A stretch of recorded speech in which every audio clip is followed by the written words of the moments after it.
అయ్యయ్యో! వనక్కం వనక్కం వీణాताई. नमस्कारम स्वामी. एपडी किंग. नल्ला का?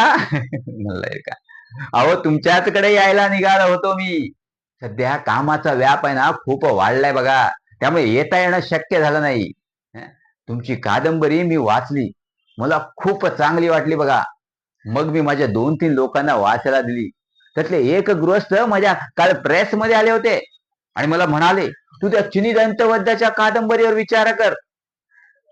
मी जेव्हा ती कादंबरी वाचली ना, मग काही काही ठिकाणी तर माझ्या डोळ्यात अश्रू उभे राहिले. त्या तरुणाच्या वाटेत येणारे अडथळे, त्याचे ते चीनमधले 3 दिवस 3 रात्र उपाशी पोटी राहणं, खूप वाईट वाटलं ताई. आपण जेव्हा त्याचं लग्न झालं ना, तेव्हा खूप बरं वाटलं बघा. ताई तुम्हाला मी वचन देतो, की तुमची कादंबरी दुसरीकडे कुठेही न छापता ती माझ्याच प्रेसमध्ये छापणार. छपाईचा आणि बाइंडिंगचा खर्च अगदी थोड्याच वेळात देतो बघा.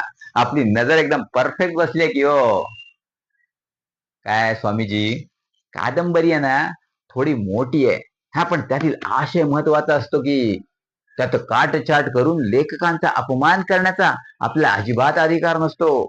माझ्या मते तर समस्त लेखक वर्गाला आपण आदरानेच वागवलं पाहिजे. कारण की लेखक समाजाला दिशा देण्याचं, मार्गदर्शन करण्याचं काम करतात की हो. तर कादंबरी छापायला थोडा जास्तचा खर्च लागेल. हां, नाही म्हणजे असा माझा अंदाज आहे हो. पण येणाऱ्या थोड्याच दिवसात ना तुम्हाला पक्का अंदाज देतो बघा. आता ही कादंबरी माझ्या पुढच्या टीमकडे पाठवतो तपासासाठी. यामध्ये कुठला घोळ नाही ना? म्हणजे ब्लास्फेमी म्हणा, ट्रिजन म्हणा, अश्लीलता म्हणा, वाङ्मय चौर्य म्हणा, याची खात्री करून घेतो. कसं असतं ना ताई, कायद्याचा बडगा खूप मोठा असतो. यात थोडी जरी चूक आढळली ना, असं मॅजेस्टिक समोर उभं राहावं लागतं की हो आम्हाला.